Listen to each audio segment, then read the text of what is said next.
Жарма ауданы Әуезов ауылында ақын Саят Қамшыгердің оқулары өтті. Байқауға ауданның әр өңірінен 50-ден аса оқушы қатысты. Жастардың өлеңін Қазылар алқасының мүшелерімен бірге ақынның өзі де бағалады. Толығырақ әріптесім баяндасын. Саят Қамшыгер Жарма ауданының тумасы, ақын, аудармашы, серпер сыйлығының лауреаты. Бүгінгі қазақ әдебиетіне қосып жүрген үлесі зор. Ақынның жырларында туған жерге деген сағыныш айрықша байқалады. Туған топырағым деп кіндік қаны тамған жерін әр өлеңіне қосады. Ал жерлестері қошеметпен қарсы алып, шапан жауып, арнау арнады. Саят Қамшыгердің оқулары осымен 4-ші мәрте ұйымдастырылып отыр. Дәстүрлі шара бұл жолы Бақыршық орта мектебінде өтті. Мен бүгін өте сондай толқып тұрмын, тебіреніп тұрмын. Туған жеріме келіп, туған жерімнің Абай өңірінің неке ілтипатын көріп жату мен үшін үлкен бақыт. Бұндай байқаулар жас ұрпақ үшін өте маңызды.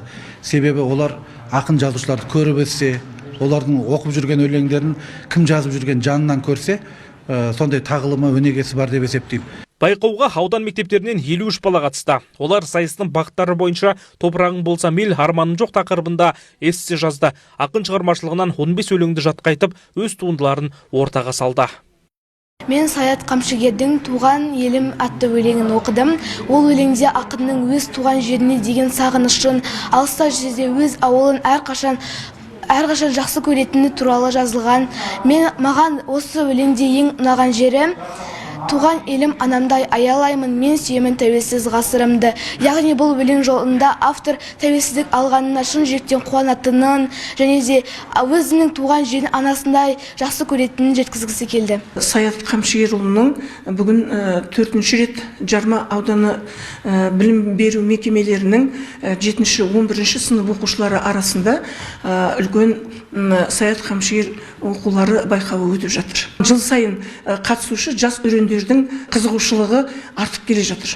Бұның негізгі мақсаты сол жас өскелең ұрпақтың арасында тәрбиелік мәні бар. Осындай шараларды ұйымдастырудың негізгі мақсаты бұл жаңағы патриотизмге, отаншылдыққа тәрбиелеу. Дарынды оқушылардың өнерін Қазылар алқасы бағалады. Ақын өлеңдеріндегі өрелі ойлардың ұрпақ санасына сіңуіне ықпал етер мазмұнды да тәрбиелік мәні бар байқау дейді олар.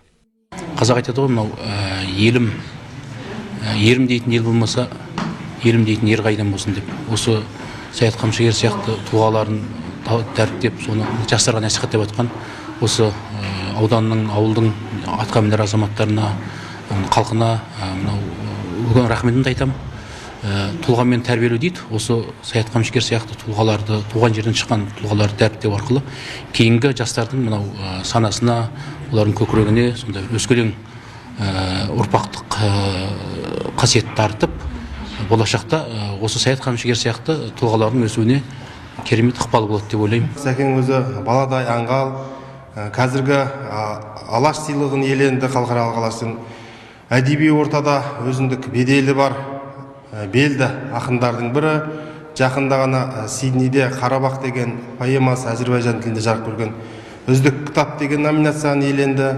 Жылдан жылға қатысушылардың саны артып келеді. Бағын байқауға келгендердің қайсысы болсын өнерімен ерекше. Байқау қорытындысы бойынша өлеңді жатқа оқудан Салқынтөбе негізгі мектебінің оқушысы Маржан Мәдетханова, эссе жазудан Абай атындағы мектеп оқушысы Арай Мақсұтбек және өз туындыларын ұсынудан Шәкенов атындағы орта мектептің оқушысы Азамат Саяқан бас жүлдені иеленді. Азамат Кәлімбеков, Айдос Айтқалиев, Семей телеарнасы.